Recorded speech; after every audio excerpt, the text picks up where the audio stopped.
দর্শক এবারে জানাবো এক নজরে দৈনিক পত্রিকার শিরোনাম। শুরুতে আমার হাতে রয়েছে দৈনিক প্রথম আলো। দৈনিক প্রথম আলো একটি বিশেষ প্রতিবেদন করেছে দেশের ঘরে ঘরে দেশি ফ্রিজ। এছাড়া মলাট উল্টালে মূল পত্রিকাতে তারা যে শিরোনামটি করেছে সেটি দেখতে চাই।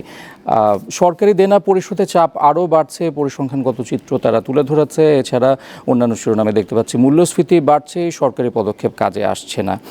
ভারতের নির্বাচনের প্রসঙ্গটি স্থান পেয়েছে তাদের আরেকটি শিরোনামে। মোদি প্রধানমন্ত্রী থাকছেন কি না জানা যাবে আজ।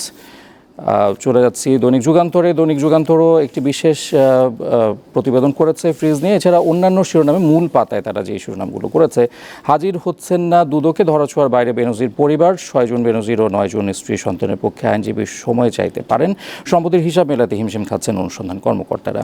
বাজেট প্রসঙ্গে আরেকটি শিরোনাম দেখতে পাচ্ছি, জটিল প্রেক্ষাপটে আসছে এবারের বাজেট। ডক্টর দেবপ্রিয় ভট্টাচার্যের একটি সাক্ষাৎকার তারা প্রকাশ করেছে।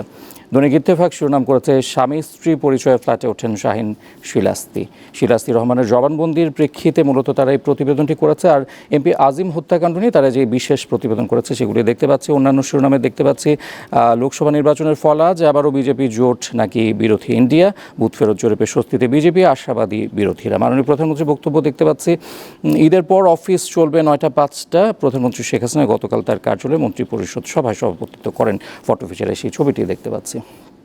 দৈনিক কালের কণ্ঠ শিরোনাম করেছে, একটি অনুসন্ধানী প্রতিবেদন দিয়ে তারা বিশেষ একটি প্রতিবেদন করেছে। বেনজিরের 3 কালো হাত, তার যে 3 সহযোগী, তাদেরকে নিয়ে মূলত এই অনুসন্ধানী প্রতিবেদনটি তারা করেছে। এছাড়া মেড ইন বাংলাদেশ পণ্যের সুরক্ষা থাকছে, বাজেট নিয়ে মূলত তাদের এই শিরোনাম।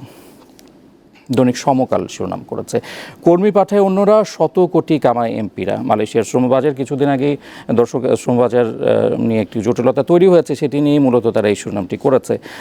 অন্যান্য শিরোনামে দেখতে পাচ্ছি, কর ভ্যাটের চাপ আরও বাড়বে, খাদ্যপণ্য সহ অর্ধশতাধিক পণ্যে বসছে শুল্ক। দৈনিক পত্রিকার শিরোনামে দর্শক মোটামুটি এগুলোই ছিল আমার হাতে।